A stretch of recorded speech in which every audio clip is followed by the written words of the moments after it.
Mo ni entrance nila diri. Adres lang lagi. O diri sila mga entrance nila ni.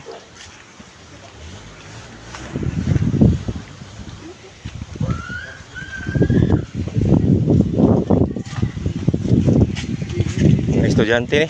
Nangaon diri, daghang mga estudyante mangaon diri. Diri na sa side diri. Diri na sa sila mga ano.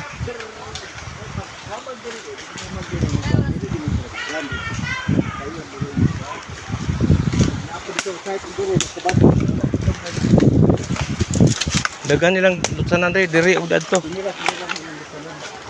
Wala ron. Oh. Kini mo na ni.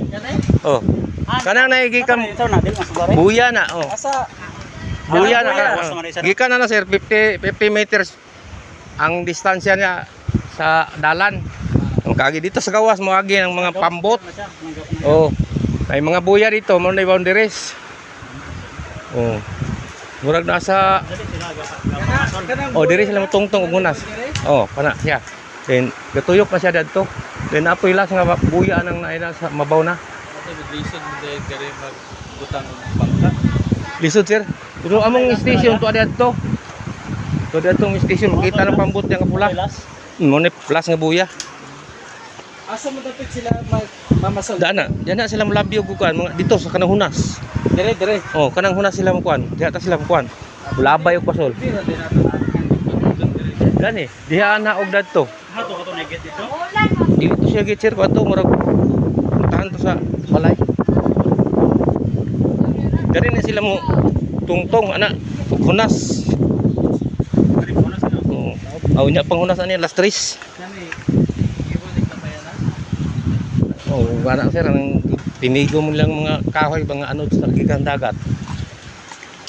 Ah, klaro kana sir, kita na mong service gapula man na mo. Patrol boat ta sa kwan. Kana? Oh, kana. Ada lang kumban Ya. Diri na uban mo agi basta musibat. Hindi makasulod ko po pero mo ang beach. Oh, mo na. Ay Landapuay oh. Landapuay beach. Kato ang pula ha. Kato pula nga. Asa man napabot na? Kanang pula ha. Kanang na sir oh, kanang naay mga kahoy bitaw kag green agko. Kanang Nay nagimaw nga pula na oh.